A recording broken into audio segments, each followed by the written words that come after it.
This is the midterm review, page 3. So we're going to start with number 8, and they've given us a probability distribution of the random variable x, and they want the mean score of the data. Okay, now you need to remember, I didn't open the formula sheet. Here's the formula sheet. You need to remember that when you're dealing with a probability distribution, okay, the formula for mean it's not a simple mean formula where you just add everything together and divide it by the number of items in the set. Okay, what you've got to do, you've got to take each x value times its associated probability. So, we'll make another column, x times p of x here.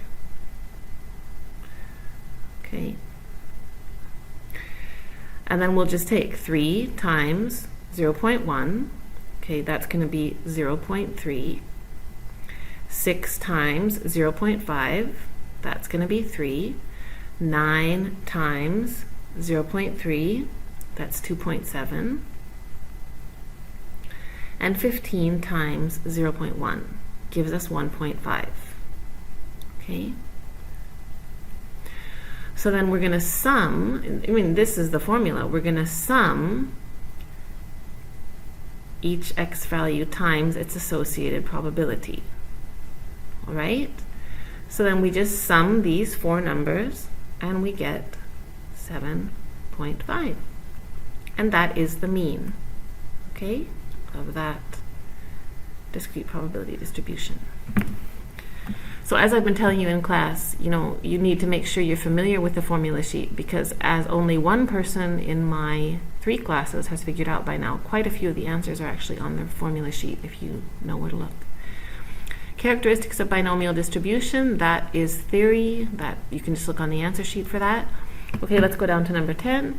For binomial distribution, if n is 40 and pi is 0.2, what's the expected value and the standard deviation? Now, we learned in class that when we're dealing with a binomial, pi does not mean 3.14. Okay, pi is our probability of occurrence. So the probability that we're looking at is 0.2. Okay. So again, we would just look at our formula sheet. You don't need to memorize these formulas. We can just look at our formula sheet.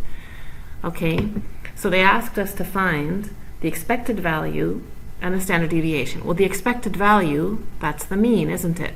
Okay, you're supposed to know all those different words that mean average. So we're going to use this formula.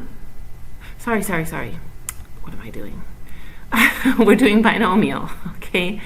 So the expected value is the mean, all right? So we're going to use this formula. And then for the standard deviation, what we will do is we will use the variance formula and then take the square root of our answer, because the standard deviation is the square root of the variance. Okay, so let's go ahead and do this. So the formula for expected value, which is the same as the mean, is just n times the pi. Okay? So all we have to do is take 40 times 0.2, and that's going to give us an answer of 8. So 8 is the expected value. Okay. Then for standard deviation, it's just a couple steps. Remember that standard deviation is sigma. Okay, so we are going to find sigma squared, which is the variance, first. So the formula for the variance is n times pi times the quantity 1 minus pi. All right?